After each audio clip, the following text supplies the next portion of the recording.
Welcome to your Retail Reality Check, where we cut through the noise on the latest tech in retail and hospitality. And we do it with some serious insights from our friends at IHL Group, getting straight to what really matters. But before we jump in, a quick shout out to our sponsor, JustAskGreg.ai. It's a really sharp AI system that's trained on all of IHL Group's proprietary research. So if you're in sales or biz dev, it gives you some incredible coaching and account insights. You can check it out at JustAskGreg.ai. So, our big idea this week? It's a problem that is just exploding for pretty much every retailer out there. The returns crisis. And look, this isn't just a line item on a spreadsheet anymore. It's becoming a genuine threat to profitability. And this quote from IHL's Greg Buzik. That's pronounced Buzik, by the way. It just nails it. Returns have officially transitioned from a back-of-house operational headache to a frontline strategic crisis. This is no longer a simple logistics problem. We're talking about a C-suite level challenge that can honestly make or break a company's entire quarter. Think about this number for a second. $1.9 trillion. That's the global value of all the stuff people are returning. It's bigger than the economy of most countries. A literal tidal wave of goods moving in the wrong direction. And here's the real kicker. For 91% of retailers, this problem is growing faster than their actual sales. That is not sustainable.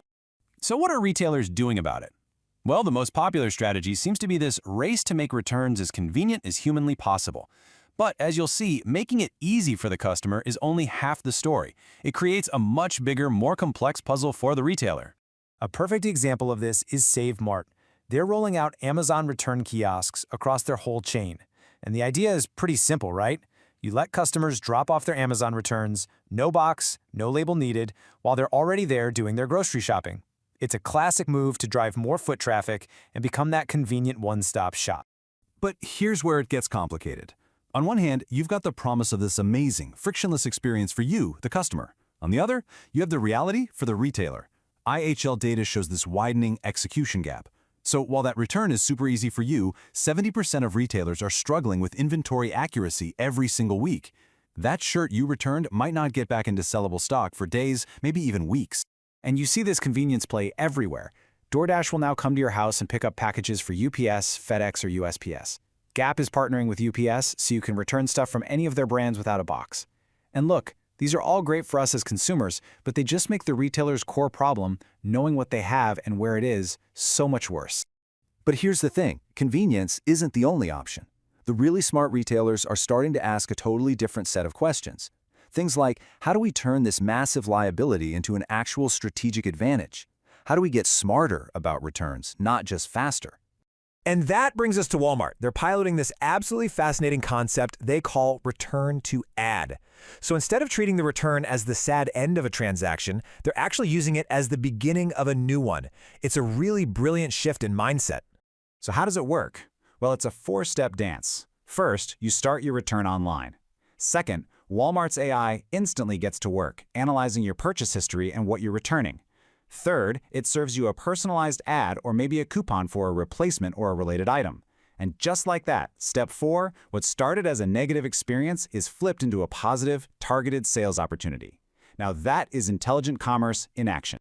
But what if you could stop the return before it even happens? Zara is tackling this with smart fitting rooms that use RFID to suggest different sizes and styles right there in the moment, hitting the #1 reason for apparel returns, bad fit.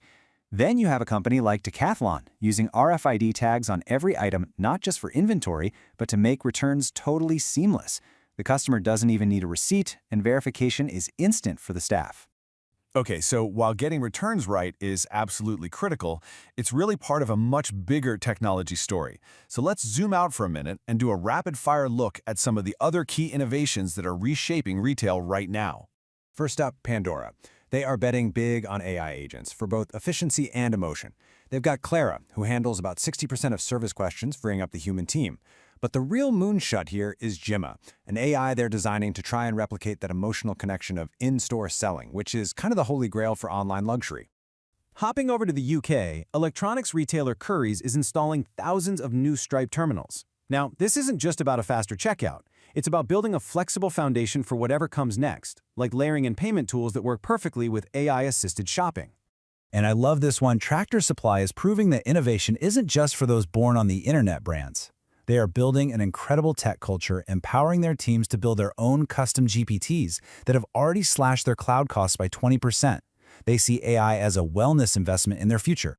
Speaking of foundational work, you have to look at Lowe's. They've been on a 7-year journey, 7 years, just to modernize their core tech and get all their data in one place. They did the hard work of fixing the basics, like their point-of-sale systems, so that now they can build a powerful AI stack that runs everything. And even in the luxury space, Longchamp is using generative AI from a company called Ubic to create training for their global teams. Their AI tool Neo Creator can turn a bunch of messy notes into really engaging training modules in minutes. It's saving their education team up to 10 hours a week. Okay, so we've covered a lot, from the massive returns crisis to a whole flurry of AI-driven innovations. Let's try and connect the dots and bring it all together for your final reality check. After seeing all of this, we really have to ask the big question. What is the true hidden cost when a retailer completely messes up their return strategy? Because it is so much bigger than just paying for shipping and restocking. The answer is a term that you really need to know: inventory distortion. It's this massive $1.7 trillion problem that's caused by having too much of the stuff people don't want and not enough of the stuff they do. And guess what one of the biggest drivers of that distortion is? A broken, inefficient returns process. So managing returns isn't just about customer service. It's about the fundamental financial health of the entire business. I'm terrified about the Abercrombie presentation because I don't have the right data to close the deal. No problem. Just ask Greg AI. This business plan is a nightmare. I can't find reliable forecasts for the total available market. That's easy. Just ask Greg AI. This sounds nice, but where is the total available forecast? I don't have it. You don't know? Try Just Ask Greg AI. Stop guessing. JustAskGreg.ai democratizes elite analyst services. We use real-time, proprietary data that doesn't hallucinate or just make stuff up. It's intelligence you can trust. Get the data. Close the deal. Visit JustAskGreg.ai today. You see, the retailers who are going to win are the ones who transform returns from a crisis into a source of intelligence. If you want to dive way deeper, you can see the full story on these examples and over 40 more case studies over at ihlservices.com. Thanks so much for tuning in.